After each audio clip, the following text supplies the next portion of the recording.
What's up YouTube, it's your man BT and I'm back with another video, and in today's video we are talking about 10 character traits that you need to work on. If you're watching my videos for the first time, BT Bonner and I create videos with the hopes that we are having intelligent conversations about becoming better people. If you're a returning subscriber, good looking out.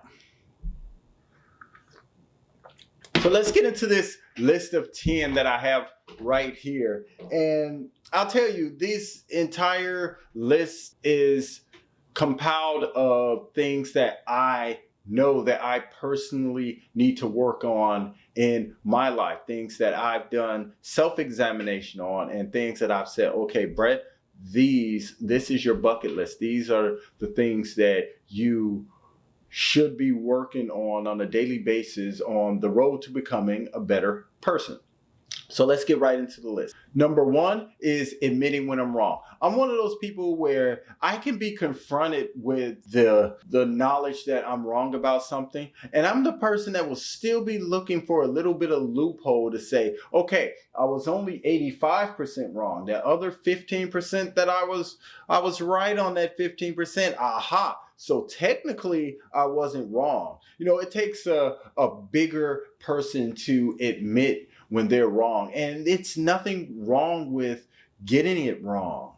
You know, that is the basis of growth, being able to know that I've done something wrong and use that knowledge to help me get it right the next time, or become a better person. You know, you should be kind of weary of people who can't even admit when they're wrong. It becomes annoying. So it's something that I do work on often in my personal life, and I think that you should work on those things too, because it will help you to become a better, more rounded person, to be able to say, okay, I was wrong about this. You know, and once you accept that about yourself, that's where growth starts. Number two is giving up on relationships way too quickly. I don't care if it's a personal relationship, if it's a friendship.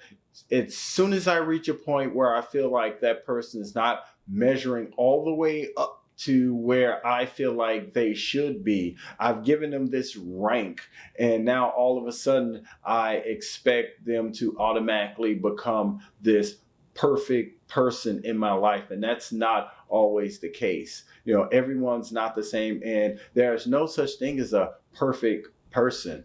I mean, there's a perfect body, there's a really good spirit, but there are no perfect people. So sometimes you have to kind of examine your relationships a little bit closer and say, okay, this is what happened, and we need to work through it.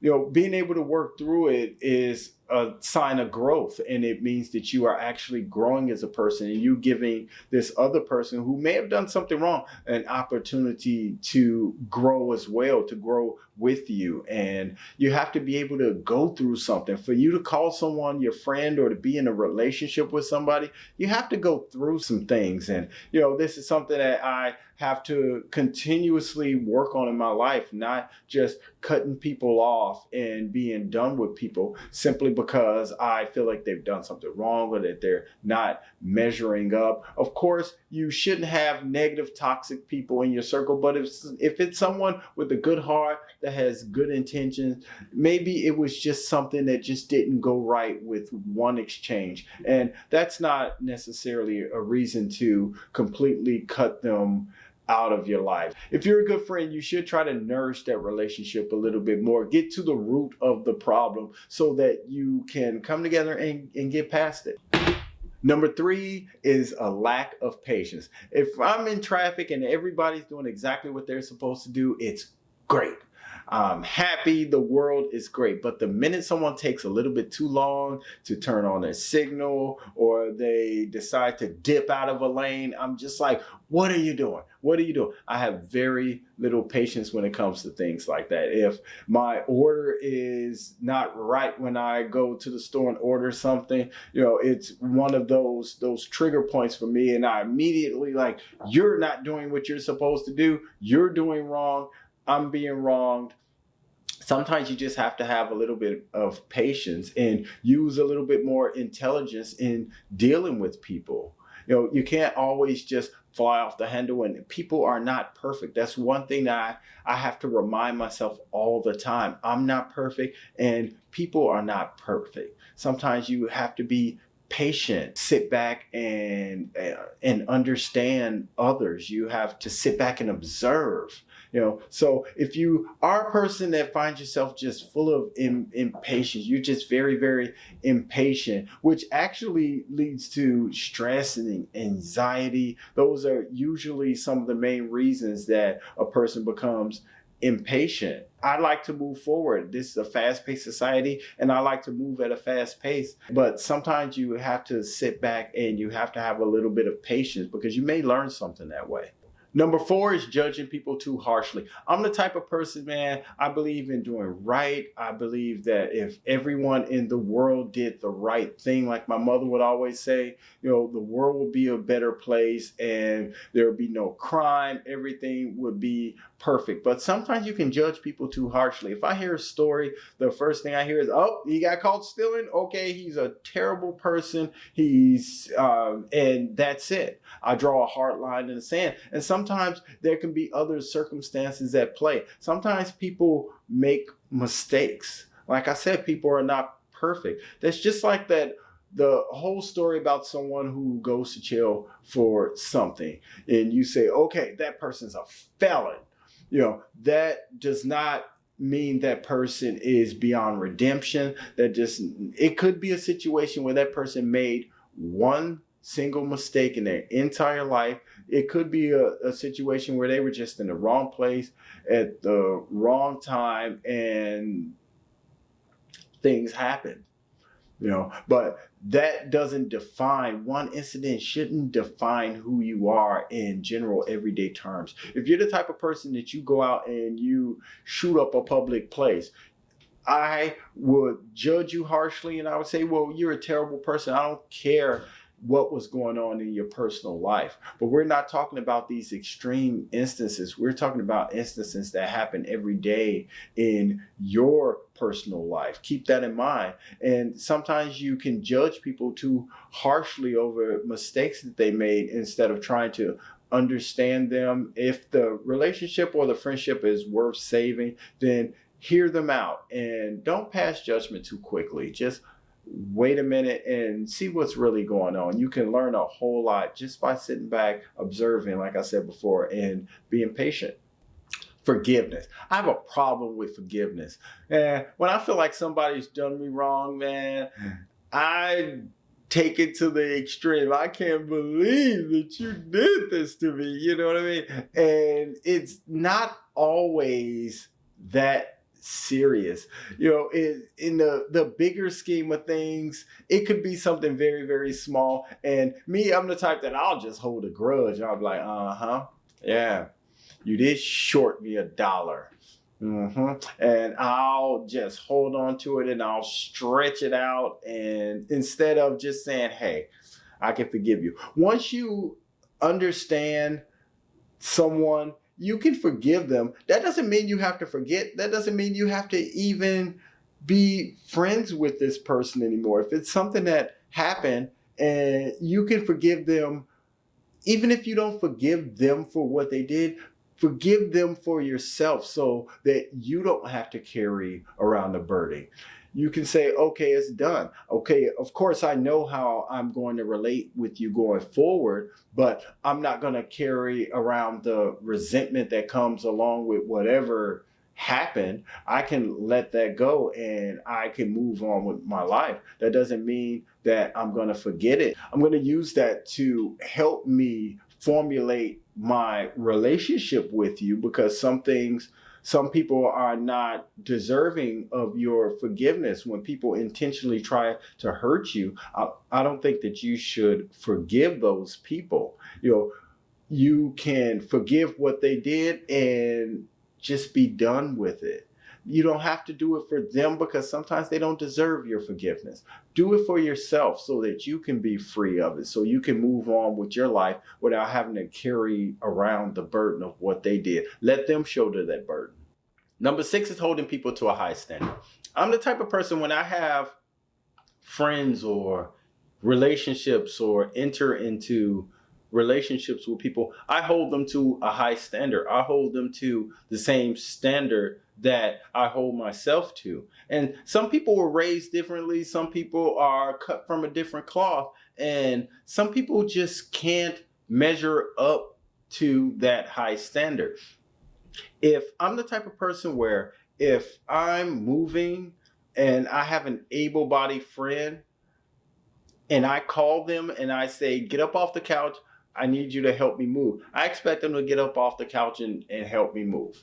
Over time, I've learned that that friend may be a lazy type of person, or the type of person that just, that is not the type of person that's willing to sacrifice what they're doing at the moment to help you.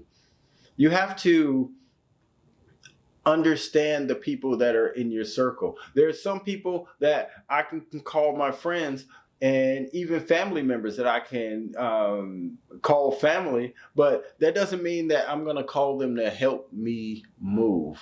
We just don't have that type of relationship. So it's never a good idea to just hold everybody to this high standard. You evaluate people, you determine what space they're holding in your life, and you treat them accordingly. Everyone, like I said, everyone is not the same, and some people are just not on the same level as you. That doesn't mean you have to cut them off. That doesn't mean you have to cut them out of your life. But you do want to understand the nature of that friendship or the nature of that relationship, so that you can go forward with that knowledge without having to feel a certain way about them not coming through for you and not being on your level. Number 7, I am a certified Mr. Fixit. Man, if you come to me and you tell me a problem that you're having, man, I'm just waiting till I have enough facts to formulate my opinion and give you the answer, because I have all the answers. Sometimes people don't want you to fix their problems. Sometimes people just want to vent. Sometimes people just want to tell you about it. I mean, yeah, I do think it's if you ask me something, I feel compelled to give you my version of what's wrong. But I had to learn over time that sometimes people don't want you to solve their problem. If they're having financial problems, they don't need you to say, hey man, maybe you need to stop with all the subscriptions, or you need to stop all that shopping on Amazon.com. You need to just hold on to your money and don't buy anything until you get your finance. Sometimes people don't want to hear that. Sometimes people just want to have a solid ear to vent to. And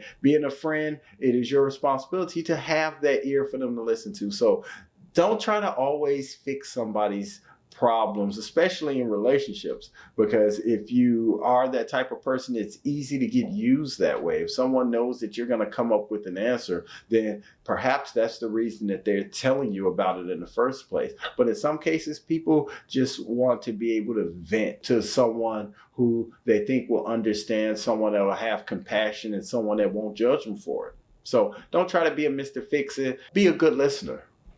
Number 8, sometimes I find myself quick to reply without thinking. If someone's telling me something juicy, or they're telling me, and I'm listening and I'm listening and I'm listening, and it is bursting inside of me because I cannot wait for an opportunity to respond. I may cut them off mid-sentence and say, see, he shouldn't have did this because, sometimes that's not always the right answer. You should always listen first, and actively listen. Don't listen and you're really not listening. You're just waiting for an opportunity to respond, to give your take on it. Sit back, listen more. Become a better listener. Believe me, if you listen to something from beginning to end, you will have a much better response than if you just listen to enough to form an opinion, and then you're spouting off with your answer, and they're like, you're not even listening to me. So think about that in your responses. Don't be so quick to respond, just like you shouldn't be quick to rush to judgment. Sometimes you can learn a lot more if you just listen just a little bit longer.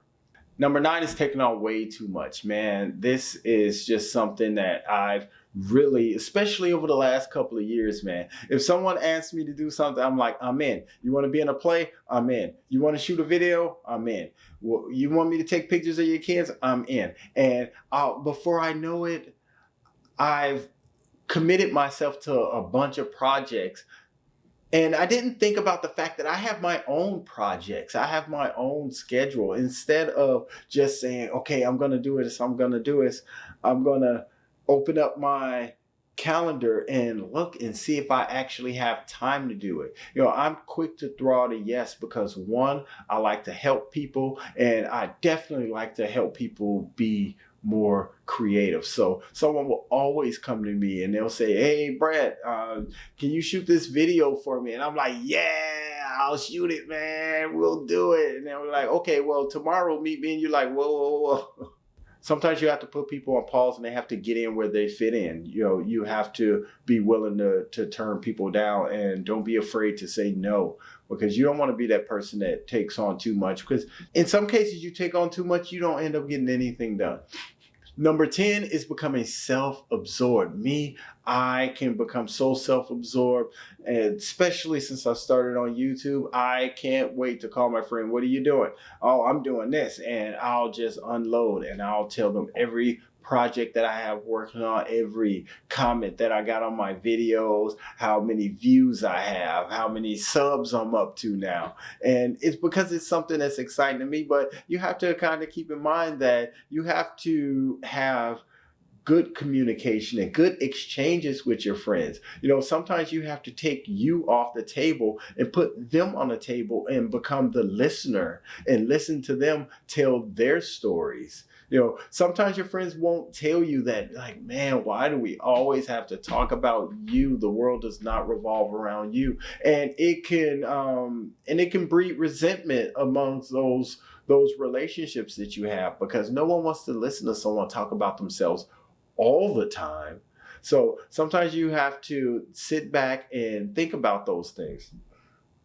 So sometimes you have to become less self-absorbed, and it's something that I've learned to keep my mouth shut a lot more, and it is actually helped me have better communication with my friends and with my family when I am able to take myself off the table and realize that it's not just about me. You have to reciprocate. So that means you have to give them an opportunity to talk about them and what they have going on. So there you have it. That's my list of 10 character traits that I am working on personally in my life. And if you see anything in that list that sounds familiar, maybe it's time for you to do some self-examination and look at your life and realize how many of these things that you actually do.